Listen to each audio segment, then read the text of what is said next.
was born with blood in my nose and blood around my mouth, and the midwives thought that it was just mother's blood from during the birth, and my mother was convinced that it wasn't. After a couple of hours, she seen that the blood was getting worse and it was coming out more, so they brought me up to neonatal care left me there for 7 days, and the bleeding eventually stopped. When I was 8 months old, I had a bad bleed, bad nosebleed. It lasted about a day and a half before my mother brought me to the local doctor. The local doctor said, look, it's all right, it's just a nosebleed. If it continues, if it's still bleeding this time tomorrow, give me a call and I'll give you a referral for the hospital. She called me the next day, said it was getting worse. He said, right, head on into the hospital there. And I was in the hospital for 18 hours. So my father came into the hospital and demanded that it was a bleeding disorder. It was the same bleeding disorder that he had, and that I needed treatment. So they eventually gave me treatment, and my bleed stopped about 20 minutes after. So every time I lost a tooth, from the stage it started to get loose, it would bleed. So I've a lot of memories of, choking on clots, waking up with a mouthful of blood, sick stomach, vomiting from all the blood that had travelled down through my neck into my stomach the whole night long. The leaving cert year was the one that we can remember, and we counted the days. I think it was 44 missed days, and a lot of that was bleeds.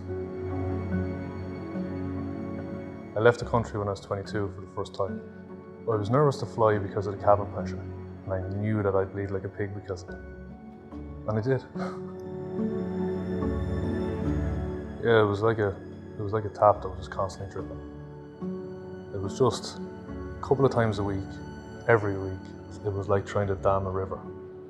It was patches here, patches there. It was a case of the blood vessels were getting so damaged and so worn out, and the tears and rips that were in the blood vessels were getting bigger and bigger, that it was impossible to stop. I had 3 serious first dates, official first dates. Nice shirt, nice clean shoes, clean hands, no oil. I was 27, and for the three different dates, I had bleeds. So I have a lot of old injuries, and the majority of them, actually all of them, were caused by myself. I came off a motorbike, I hurt my shoulder bad. I went into hospital a couple of days later, big bad bleed around my shoulder joint. When the bleeds eventually subsided, I was let go. I'll always have joint damage from bleeds. So when my daughter Darcy Rose was born, obviously the worst was going through my head.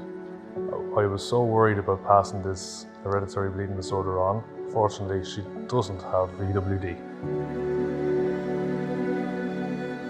If you think that your child has a bleeding disorder, if you know in your heart that there's something wrong, you have to push for it. You have to go to the doctor.